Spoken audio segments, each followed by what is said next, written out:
everyone, and welcome to Empowering Homeschool Conversations. My name is Peggy Ployer, and I am the host of this weekly broadcast put on by SPED Homeschool, as well as the founder and CEO. We at SPED Homeschool empower families to home educate children with learning challenges, and I encourage you to check out our website at spedhomeschool.com to learn more about the resources and support that we offer families. Now, each month we talk about a different topic, and this month we're talking about school choice, and specifically today, we're going to be talking about citizenship, history, and school choice, and kind of how all of those go together. And my guest tonight is Dan Luer. And Dan, I'm just going to read a little bit of your bio, and then I'm going to have you tell our audience a little bit more about you, because you have lived an exciting life already, and I'm excited for them to get to know you. But Dan has a website called History for Humans, and he taught in the public schools and still is, I think, as a social study teacher at a Title I public school. And in 2020, he was named Hawaii's State History Teacher of the Year by Gilder Lehrman Institute of American History. And so Dan is here to talk with us about just cultivating citizenship skills through history lessons. So welcome, Dan, and I'm excited to hear what you have to share with us today. Yeah. Hi, Peggy. Hello, everyone out there. Thank you for having me on. I really appreciate it. I'm excited for this conversation. It's as Peggy said, I've been teaching for 12 years, but I was an EA and a part-time teacher. So I've been in schools for about 15 years, public schools, teach at a rural, small school, like 600 students, 7 through 12 on the big island of Hawaii. I grew up in New Jersey. I actually took a sabbatical like 5 years ago. Yeah, quite a change. Right outside New York City. And now I'm on like the whole island I live on is 180,000 people. So quite a difference. Right. I took a sabbatical like 5 years ago. I drove all across the country, visiting schools and collaborating with teachers, all different, you were talking about school choice, from religious schools, magnet schools, charter schools, private schools, public schools, autistic schools, like schools for kids who are, prison to school pipelines stuff. So I've really kind of run the gamut of all different settings, and got to kind of, just put my foot in the waters of them, but get a little taste of what it's like in different educational settings. And this year, I'm actually out of the classroom this year. I still have one online class that I teach. I teach an AP US History course to online students from around the state of Hawaii. And I stepped out of the classroom. I will be going back, but this year I'm devoting myself to trying to build this online curriculum that maybe we'll get into later or whatever. But it's for teachers and homeschool parents, like a video-based history curriculum. So I'm not in the classroom. I'm missing it desperately. Oh, yeah. I'm going to put up your website here. Oh, it's thank called you. History for Humans. Yeah, and if you're listening to the podcast and not seeing the screen, it's spelled out history, but the 4 is a number 4, and then humans.com. So the first question I had for you, Dan, was, just what so that's what I've been working on this year. I can't wait to get back to the school setting, but I'm sorry. Yeah. Oh, that's okay. I think we have a little bit of lag in time, so I'm going to have to make sure I wait a little while before I dive into things like I usually do. But what sparked your interest in history, specifically as it relates to civics? So I grew up when I got to high school, I became pretty political. I kind of was like almost like an anarchist. I was like, my brother kind of like molded me and like politicized me, but we were super involved with all different community things, from feeding the homeless to going to town hall meetings to going and staging protests. And it just, I was reading all the time. It kind of really like sparked when I was in high school. I kind of just like really had a fire sparked in me about making change when I was, 16, 17, 18, super empowered by that. It's like when you can feel like you're making a difference when you're young and just a teenager, it I don't know, it like can really build you up. You're not just this little insignificant teenager. And then I studied political science in college, and then went back and got an education degree. And as a history teacher, I just always thought and always tried to tie together the relevancy of how studying history can empower us today to make change. I think the role of, just all K through 12 education, it's not designed to get kids to be rich. And I think a lot of kids are always like, why aren't we studying how to, manage our checkbooks and get a mortgage and start a business? And I try to tell my students, this was a realization I had just in the last couple of years, the goal of a humanities education, a public school education that I'm in the background of, is not just to make you rich. It's to make you live a rich life, no matter what your income is. And I think being an active citizen is just so enriching that it's a duty for particularly history teachers to impart that on them. I to get on my history nerd glasses, after the American Revolution, there was this idea of Republican motherhood, that since we're not ruled by a monarch with a strong standing army that can enforce order, what is keeping the country from, dissolving into chaos? And it was having citizens who would obey the law even when there wasn't someone forcing them to do so. And that the job was kind of placed upon mothers to raise good citizens, particularly boys at the time who would participate in politics. But I now I feel like that Republican motherhood could be like Republican teacherhood or Republican home parenthood, that it's our job on small R Republican to raise good citizens who are not only knowledgeable about history, but who understand the rights and the responsibilities that go along with it. Yeah. And that's very well put. I love what you said, to live a rich life, not to get rich. And it so turns on the head of what we often will, tell our kids, well, you just have to do school so you can get a job and you can succeed. But that's not fulfilling. And if that's all we're telling our kids that they're doing school for, that it's going to be rather disappointing when it comes to, them getting their career and say, this is what I get. There's so much exactly more. Agreed. Yeah. And there's that one Bob Marley quote that I love. Some people are so poor, all they have is money. And I love sharing that to the students, because it just like flips them up. They haven't thought, they think of money and wealth as the only thing that makes you rich, when really it's being a part of something, having responsibilities, being connected to people and your community and people around you. That's so true. Yeah, I just want to remind our viewers, we have quite a few who are watching right now, that you can be part of our conversation. We would love your questions and comments in the feed, whether you're watching on Facebook or YouTube. We will see those and hopefully be able to incorporate them into our discussion. And we are talking about history, citizenship, and also about school choice. And the reason this is all tied in together is because we have this freedom, but we have this freedom because of the way that history has gone in our country. And, you talk about school choice in other countries, it's not as open as the United States. Even looking what's happened in the last 20 years within the United States and how our freedoms have changed, because we have said we want more choices in education. But we have to know the history, as well as to be the citizens that stand up and say, this is the choices we want.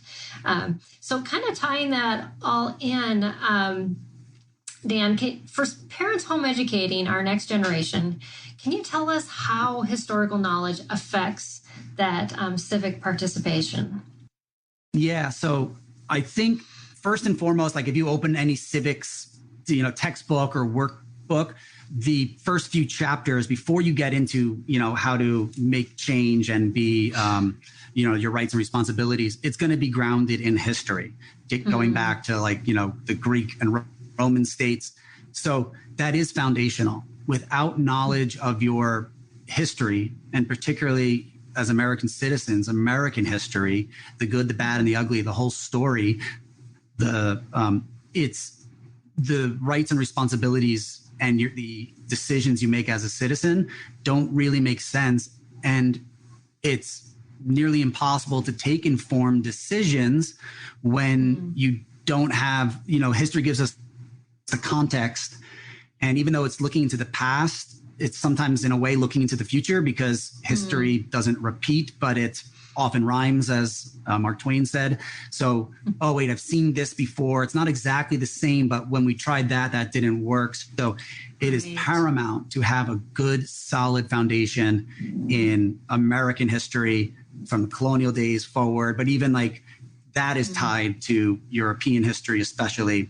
And, there might be issues with Eurocentrism, but that's where American history was founded upon. So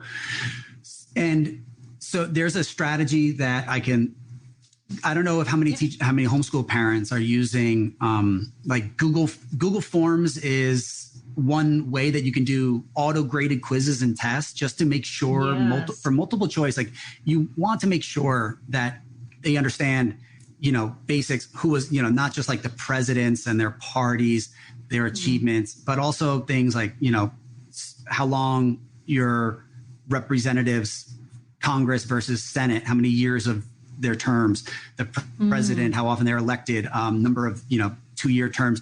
You want to make sure, even though memorization is not the hallmark, that's not what we want only to get to. We need to get to deeper levels of learning and critical thinking.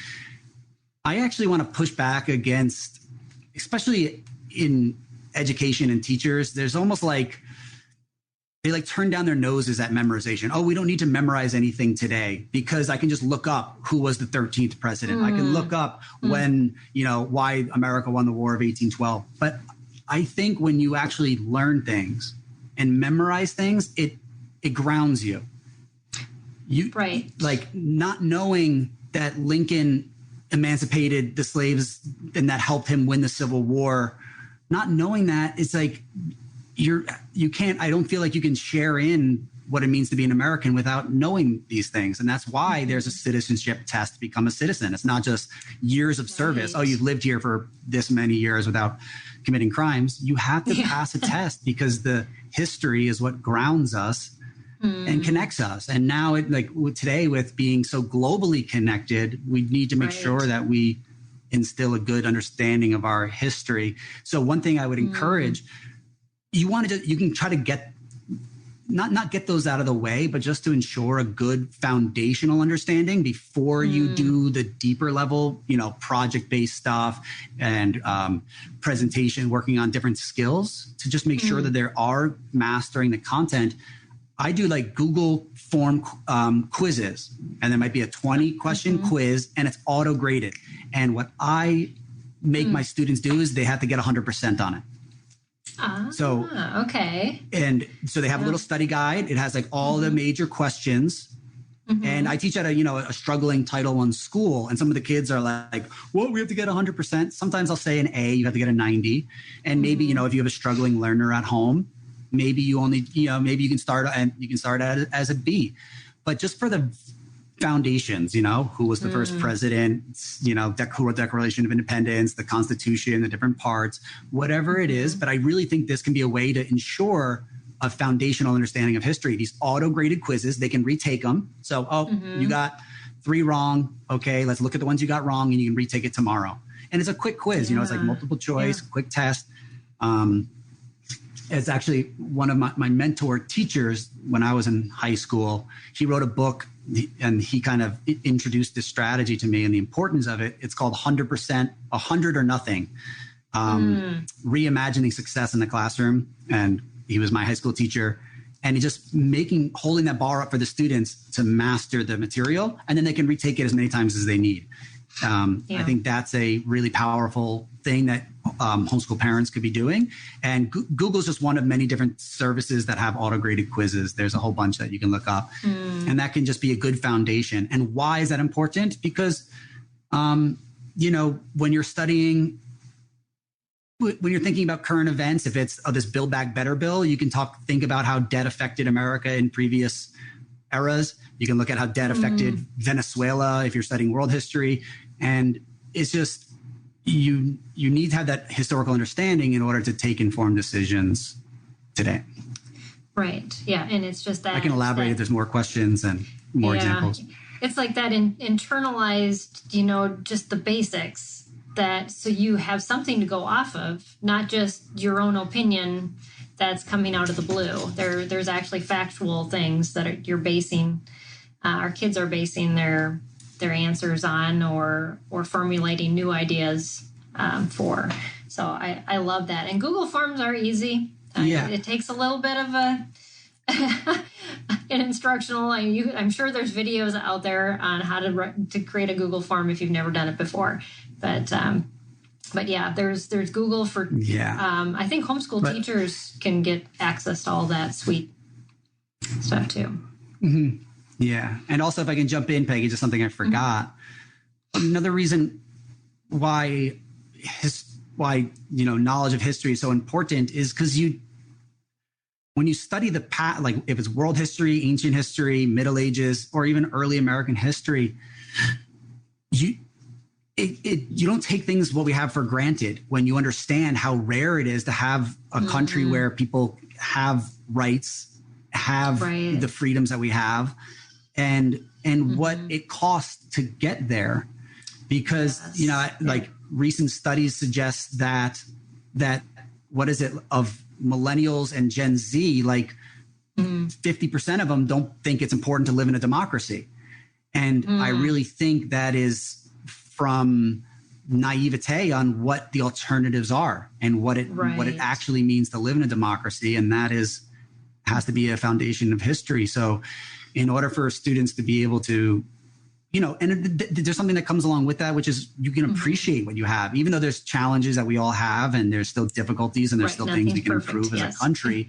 When you look at the hardships that people have went throughout time, much less just 1,000 years ago till today, it's really remarkable, and it can kind of open up your eyes and make you think, okay, this is something that's worth protecting, and what do we need to do in order to protect it? And it starts with having citizens who are knowledgeable, who are thoughtful, and who are putting not just their own self-interest, but thinking how can this benefit the community too, John F. Kennedy line or whatever, what you can do for your country.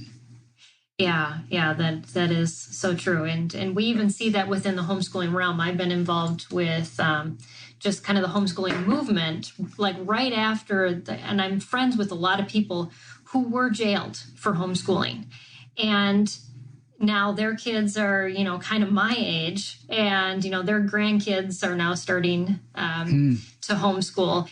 But for people starting homeschooling, they don't know those things happened unless we tell them that history. And that school choice wasn't always as free as it is in our country. But there were people that did stand in the gap and did that. So yes, throughout history, over whatever different fields of study or just freedoms that we have, to understand that, we take a lot of things for granted. And so I'm glad you did point that out, Dan. Yeah. So how can families help their children transfer historical knowledge to current world events? Yeah, so this one is going to take some creativity. You might be able to find some like lessons online and stuff, but just thinking, just having a lens of, so if you're studying, I teach generally, not this year, but generally I teach world history, and we start with like ancient civilizations and ancient cultures. And just for instance, I'll give an example from my first two. We start with one of our first topics is like the ancient Chinese dynasties, and we study Confucius, right? And we study how some of his teachings and how it's influenced China over time, right? So it's good, so they take a quiz, make sure they know the basics of what Confucius and filial piety and the 5 relationships, But then it's like, okay, how do I get them to think more deeply about this? how do I get history to resonate with them and show them why it's important? So the next thing I say is we look at the one child policy. So even though the one child policy is was gotten rid of a few years ago, it's still pretty relevant, right? Yeah. And it's still a topic that relates to a lot of issues like population control and issues like food scarcity and da-da-da. So I basically just through the lens of how would Confucius have felt about the one child policy, right? So they're using something from the past, their foundation there. Right. Then they have to study a new topic, and we can watch some videos together and read some things together. These are high schoolers, and it's kind of a heavy topic.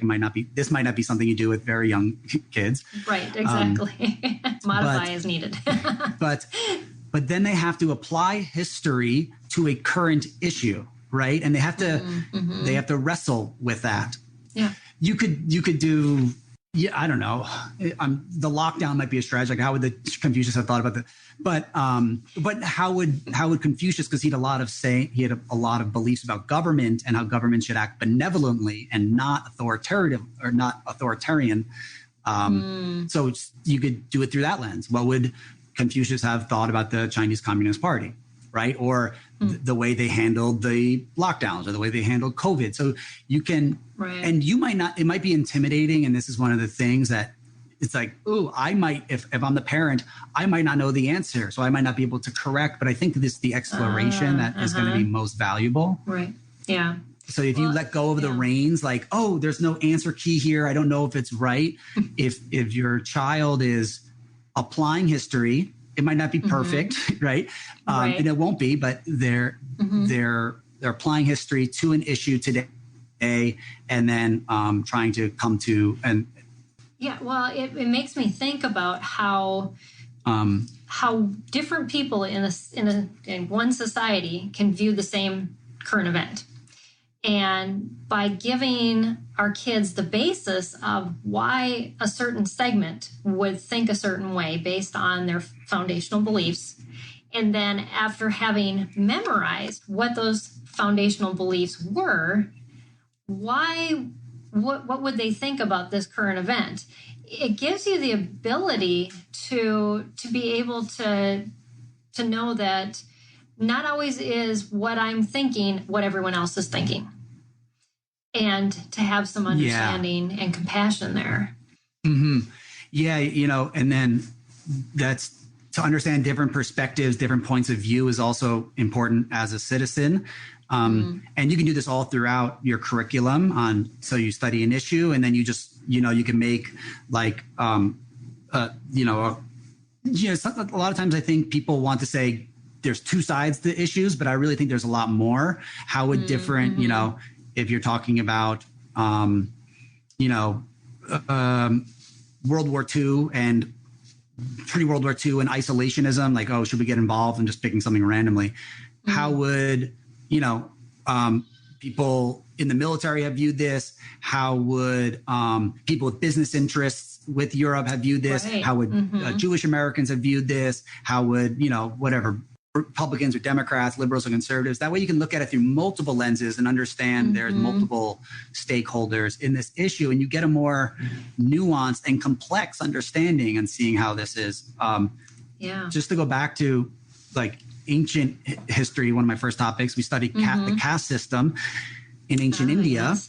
And again, that's something that's like, oh, wow, the thing is, a lot of societies were pretty much caste based, the feudal Europe and feudal Japan. And so we look at what is so the caste is illegal today in India, but we debate the question, has caste lost its grip on India? And then we look at a whole bunch of different current events. So you just like, I think history should just be bridges. So you study something and then you look at an issue that's in the public today, and you let your child explore that. Right. So there's no correct answer. All right. So we're going to look at a couple different, this, and it might be contradictory, and that's, history is contradictory. The world today is contradictory. So wait a minute, we read this article and it's showing that the caste system kind of is fading away because this untouchable has gotten rich. But then you read this one and you see that, the majority of the Sudra caste are still living in desperate poverty, and then they have to wrestle with that. And then something else from different perspectives that I think is important for history is we think the caste system is terrible, and rightly so. But then I had the kids wonder, like, why did it hold for thousands of years? And they listened to this one person who was an untouchable, who felt actually valued because the whole community needed him. That kind of almost relates to civics in a way, because he was the only person as an untouchable, even though people, he can't go by the other castes, the other groups in society, and he is an outcast. Everyone needs him. When someone dies, he and his family are the only ones who can do the funeral pyres. And he kind of held his chin up there. And then it just gives students like, oh, wow, okay, so that's another way to see this issue. Right. And the more nuance we can put into our students and our children on complex issues, because things are, when I always tell students, like, when nothing is black and white, it's not history is not Hollywood, current events are not Hollywood. Exactly. When evil comes, they're not going to call themselves the Dark Lord and wear a dark cloak and have ominous music playing behind them. Right. They're going to be, figures like Hitler were beloved. Why did the citizenry, so many of them get swept up in this believing he's a savior? So that's the more nuance we can build into students when we're studying history, seeing it from different perspectives, trying to understand the reasonings behind things. They can be more thoughtful citizens. Yes. Yeah. It's not just about the grades. So I have to come at you as a homeschool mom, because I know a lot of probably moms are asking this question in the back of their head, or dads. We have quite a few dads that are in our community. But how do you grade when there's no right answer? What do you base your final grade, because some of them have to create report cards in their states, or especially in high school, transcript. What do you base your grading on with your students? So I think that's why it's good to have those memorization, and I would say not just memorization, but understanding. Like, when you memorize it, you develop an understanding of it. It's not just like rote memory, but comes to an understanding. So that's why you have those as like a bank to build off of. But then for the more, sometimes I have like a little bit of like participation points in terms of like, okay, you've been putting in effort, you've been really trying here, because those are also skills that you're trying to develop, right? And so in the classroom as a teacher, you want some students are, the school I teach at, there's kids who read at a third grade level in my class, and there's kids that read at a college level.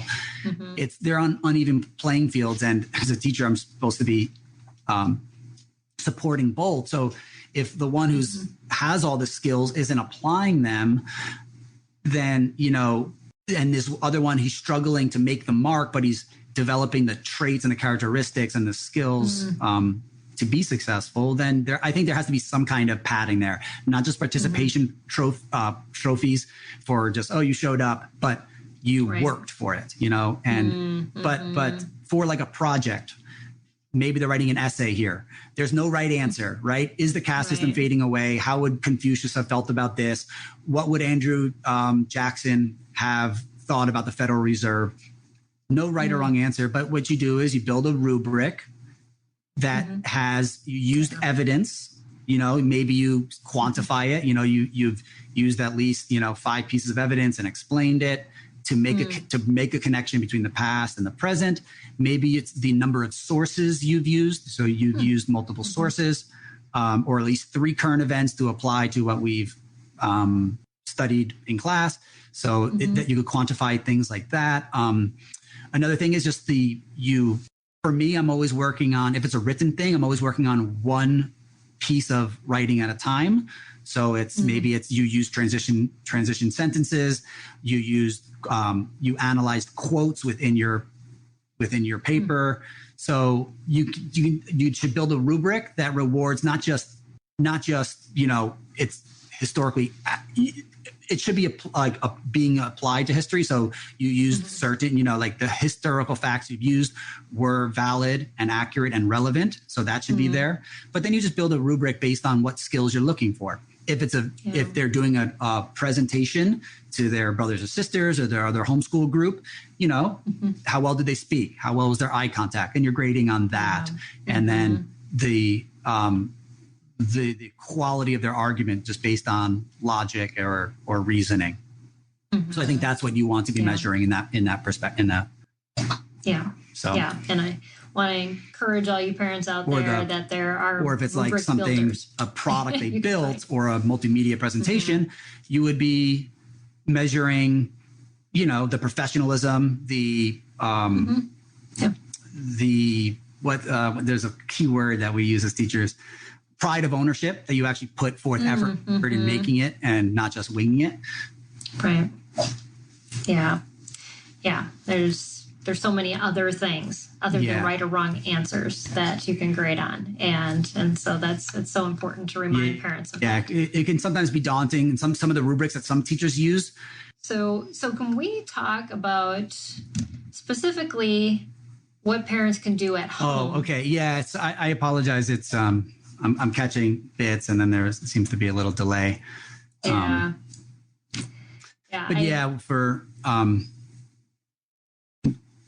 Please. Oh, I was going to say specifically at home, we have these freedoms where we can go visit historical sites. We can go to a lot of different places. How can we take advantage of those when teaching history and citizenship to really ingrain these concepts into our kids?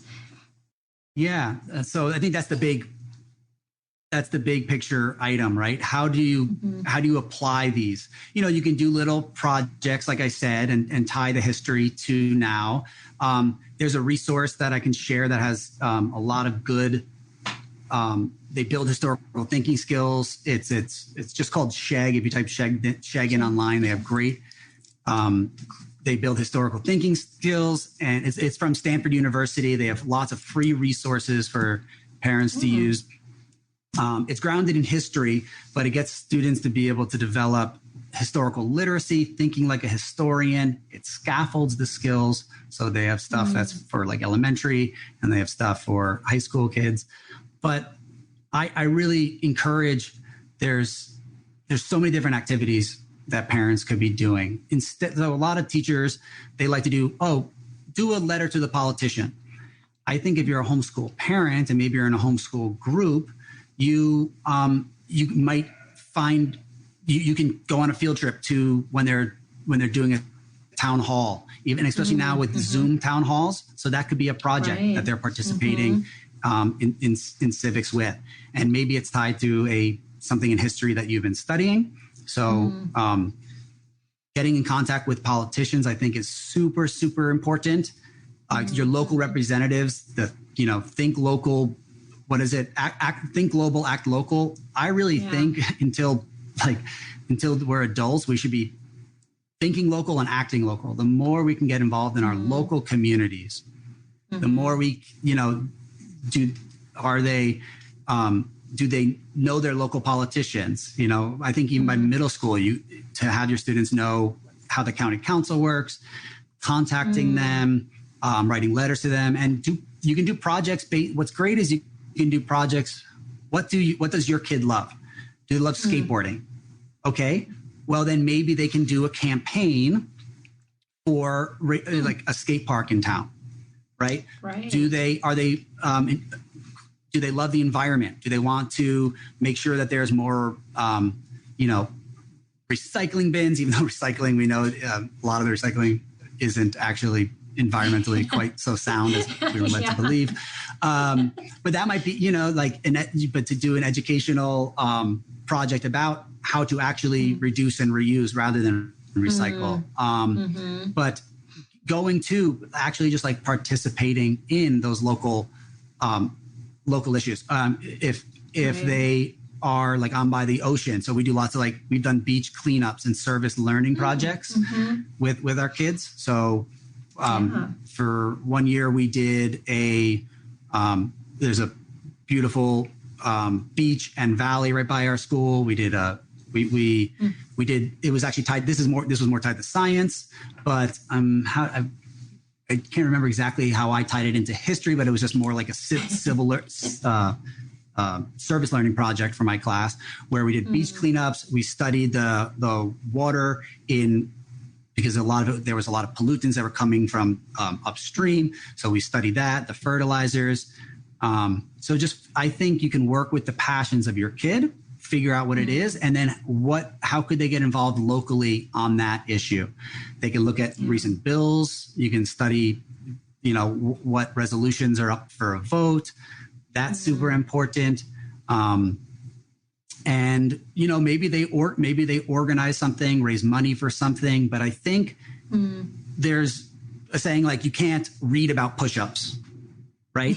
Exactly. So you can't reading about push-ups is not going to get you in shape. Reading about how to run a marathon is not going to get you in shape. You actually have to do the work. So while studying history is important and it's like the foundation, it's the groundwork, what you actually then need to do is actually get involved. And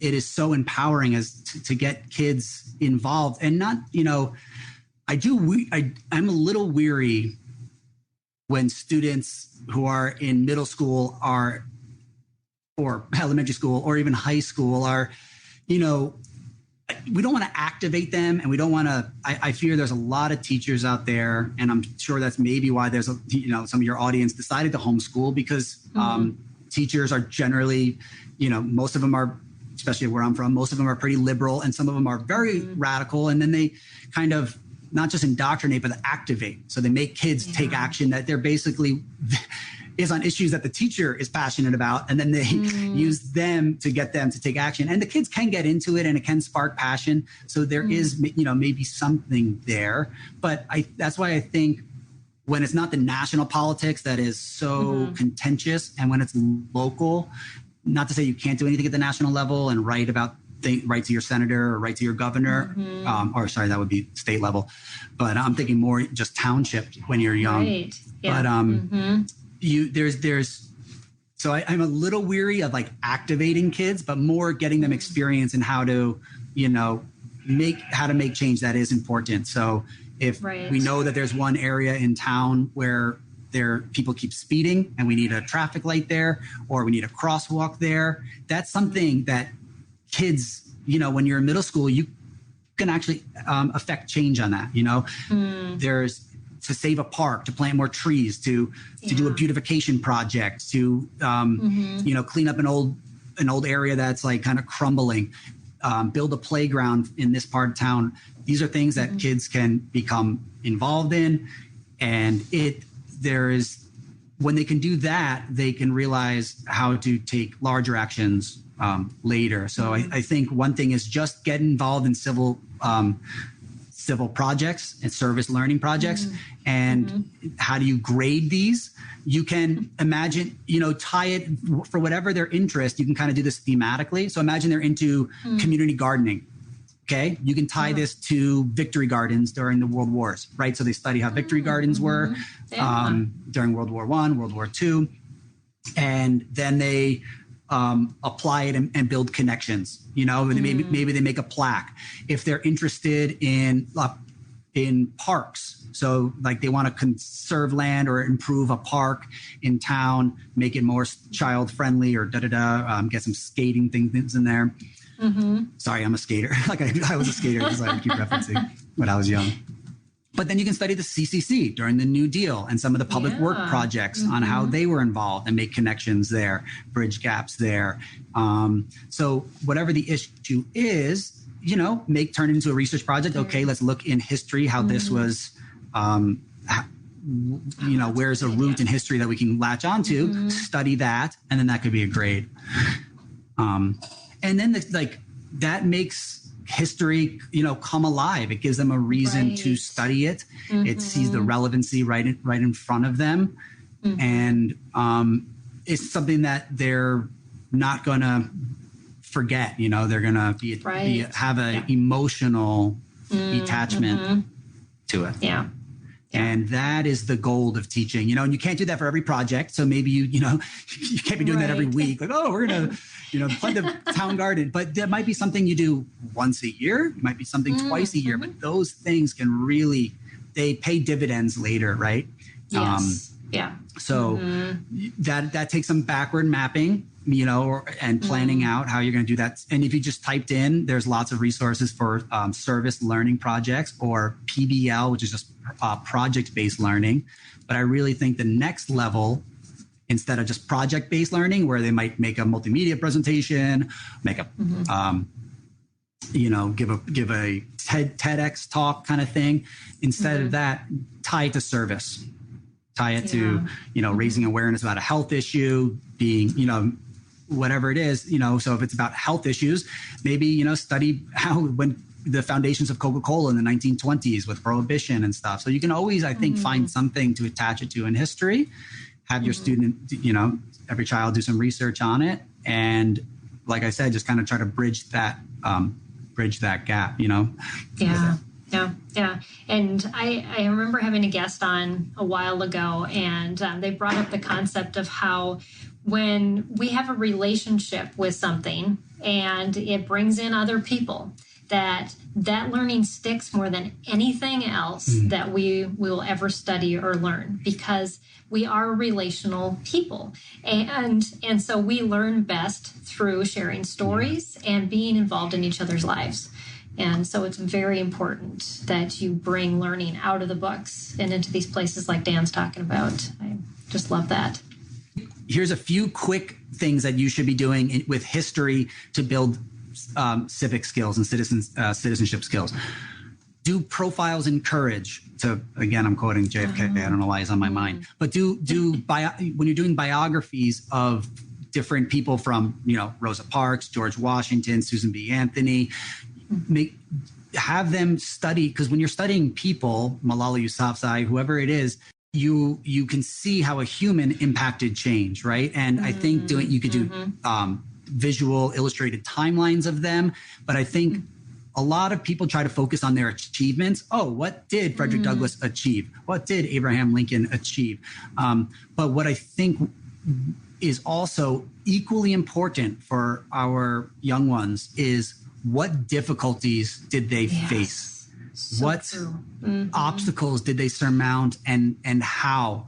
And because if you're actually trying to affect change on anything that's going to be, substantial and important, even if it's something like, I want to build we want to do a crosswalk here, right? I want to even, there's like those little flags so that when you're crossing, the neon flags, even doing that, you're going to have to deal with bureaucracy. You're going to have to deal with frustrations. So learning how others, because I do think hero stories are important, because it gives us something to look up to inspire us. We know somebody has struggled through something in order to achieve, right? And it empowers you to be able to do that. So I really think when you're studying, history is a story, and it's so important that it's not just, maybe I'm pushing it back against myself. It's not just, when after you're making sure they're understanding key things, you also want to make sure you're getting a human story in there. Yes. So always try to think, who are a couple people who can be inspiring my child in this unit, and there might be some very unlikely ones that you can find, and then just reading up about them, and then you could turn that into like a little mini research project. What difficulties do they have? How did they overcome them? And I have a project I can share, and maybe your audience can just download it for free. It's for like high school. You could do it in middle school too. It's called the Be the Change Project, where they study a figure in world history.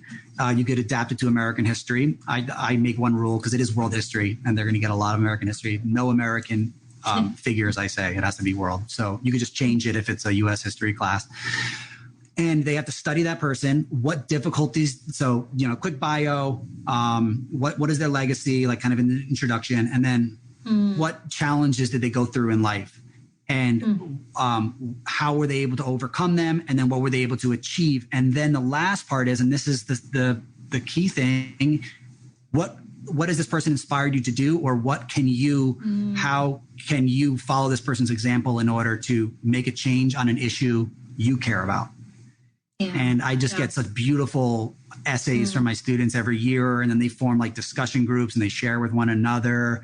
And it can be really inspiring to hear these, these people, oh, Gandhi, oh, he got a British independence from Britain against this huge empire. But then when you hear the difficulties, or Martin Luther King, his moments of doubt and his darkest hours, and how, the government conspiring against him and different civil rights groups turning on him and stuff, it can really, I think, make our kids feel like they, difficulty is part of it will be it's in the cards of being a citizen, trying to affect change and being a productive person in your community and in life, right? Yeah. So, yeah. And so I can share that with you, and then your audience can download that. Yeah. Well, it's so good because we have kids that struggle, and they think that they're the only one that's out there struggling, and yet they aren't. And we all go through struggles, but what do we do when we're in the struggle? And seeing how other people have done that is so important. Just to know that's a normal part of life. It's not just something that we alone are experiencing and the world's against us. But yet overcoming is when we get noticed and when we make change. It's not when we let those things just take over and just knock us down and we stay there. So Creative Minds Homeschooling says the best history lessons I learned was talking to someone who survived the concentration camps. Again, it's back to that relationship aspect. Yeah.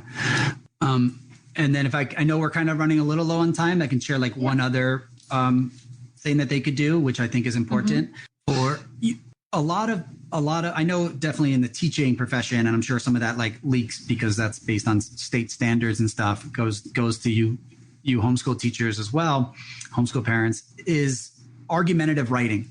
And in history, a lot of history teachers love just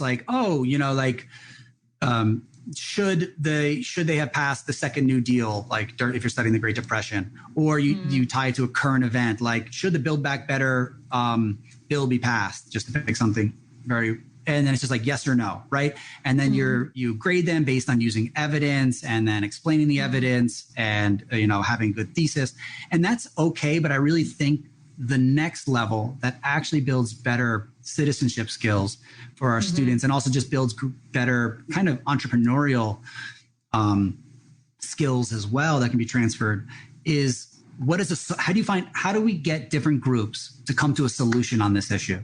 So a project I just did before winter break with my AP students, and this is something I can share too that your audience can just download and check out, is a contentious issue, at least a couple of years ago, it's kind of faded a little bit now, was the Confederate monuments, right? And a lot of teachers would just should we remove the Confederate monuments or not, right? And then the kids debate, and that's good, right? They need to learn how to use evidence and make arguments and informed opinions. That's great. But I think something that's, if you take it a little further, is how can we get the different groups what is a solution on this? How do we get the different groups in our town? So maybe you live in a town, a southern town, and there's even some monuments in northern towns as well. Yeah. To what would be a reasonable solution that could reflect our values and make everyone happy here? So I had my students, they studied 11 primary sources from the past. Then they also watched a couple current event clips on what was happening. In Hawaii, there's no Confederate monuments. We're a little estranged from that. So I put them as I gave them the scenario. You are on the Richmond, we pretended we were in Richmond, Virginia. And you were on the Richmond Monument Executive Committee. And all of a sudden it's ooh, I'm on an executive committee and I get to. Yeah. So they were in a group of people, a group of students.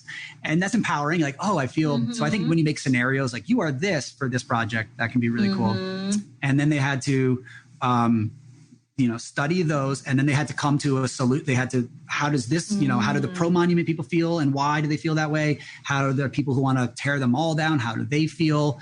And what could be a reasonable solution? And then they had to make a video presentation and then they had to comment on each other's.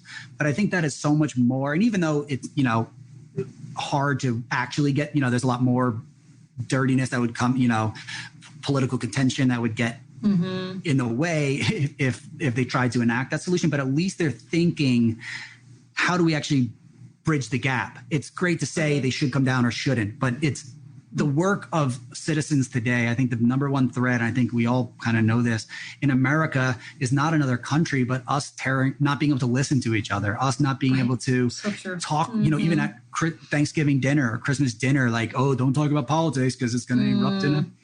And just imagine not your family, but people who, live on the other side of town, who feel differently, than you and went to a different school, is getting our kids to try to work on solutions that can satisfy, right? Because America has been a nation of compromise from the Constitution, the North and the South, and merchants and farmers all trying to work together. So how do we instill this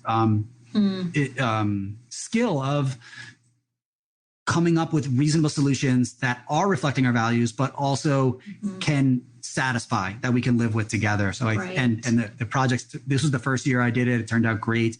So if there's an issue in your community that's being debated that you can tie to history and then have your child come up with some kind of what could actually work, and then they can base it, if you can find some historical things to base it in. But if not, it's just still a skill on an issue today that they're coming to a solution on. So solutions-based activities, anytime you can do that, I think would be great for our kids.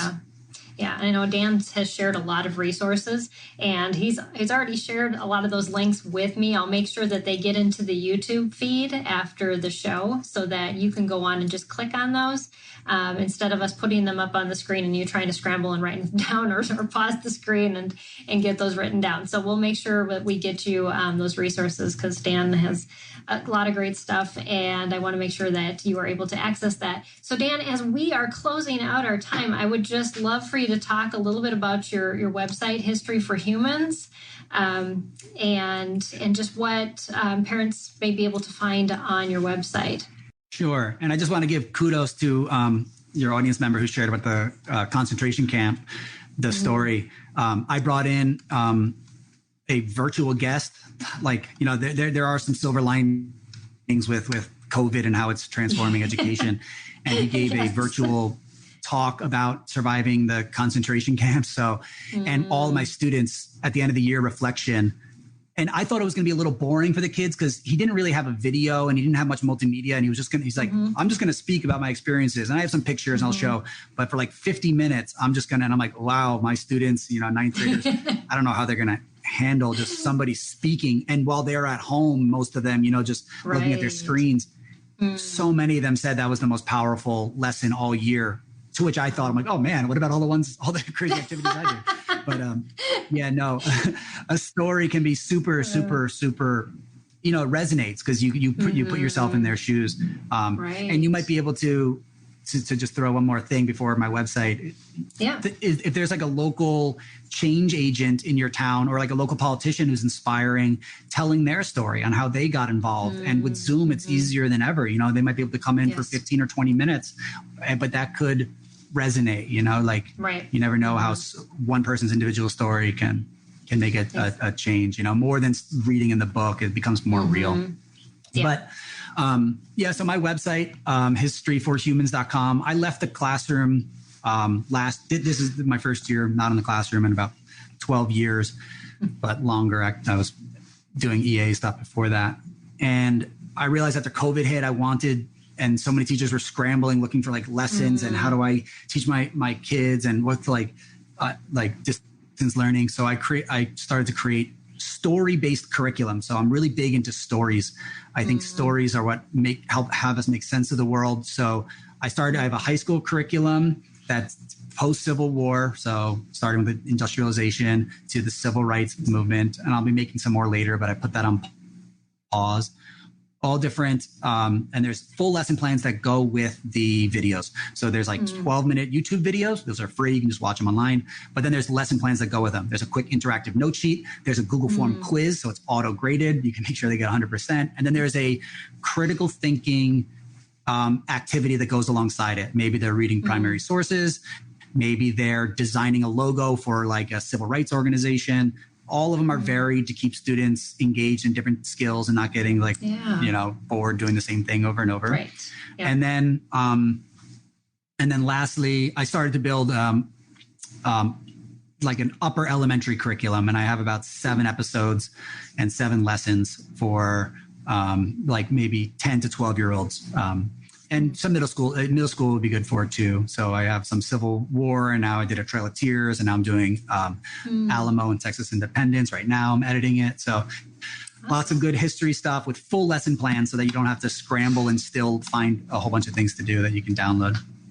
Right. So I think it's powerful for our kids to have story-based education. Yeah, I totally agree with that. So as we're kind of wrapping up, I just want to thank you, Dan, for all that you shared. I'm trying to block a user, but it's not working right now. So we'll take care of that in a minute. Anyways, but just thank you for all that you shared. And I hope it has spurred a lot of you as parents just to know that there is so much that you can do to cross over lessons. I think we feel like we're only covering one subject at a time, and that we can't teach civics and history, or we can't, teach cooking and history, and there's so much crossover, especially with history. So definitely be mindful that you can be teaching a lot of things at the same time. So thanks again, Dan, just for sharing your wisdom. I encourage you to check out Dan's website, again, at History for Humans. And I want to thank our audience just for joining us in this conversation. This is just one of the many resources we have at SPED Homeschool. So I encourage you to check out our website at spedhomeschool.com, as well as our secondary website, which is empoweredhomeschool.org. And I just added up a couple audiobooks now that we're selling on there. So some different things that our partners are putting up on that marketplace as well. So and we're going to continue this conversation about school choice into next week as we talk about how school choice is your parental right. And so we're going to talk about parental rights with Dr. Rebecca Spencer, who is a return guest, and talking on a whole different subject. I think the last time I had her on, we talked about dyslexia. So, anyways, she has a lot of great information to share. And I just want to thank you, Dan, for reaching out and connecting with us at SPED Homeschool and telling us about your resources, because this was a very inspiring hour, and just thank you for all that you do and all that you do for students and teachers and homeschool parents alike. Yeah, well, thanks, Peggy. I appreciate you having me, and it was a great conversation. And if anyone at home has any questions or wants to reach out, and I love talking teaching, I love talking history, so don't hesitate to reach out on my email or any of my other social media stuff. So take good care, guys. Keep up the good work. All right. Yeah. All right. Well, and thank you, everybody. And we will see you next week right here at the same time and same place. And so until then, have a great week. And we'll see you then. Bye, everyone.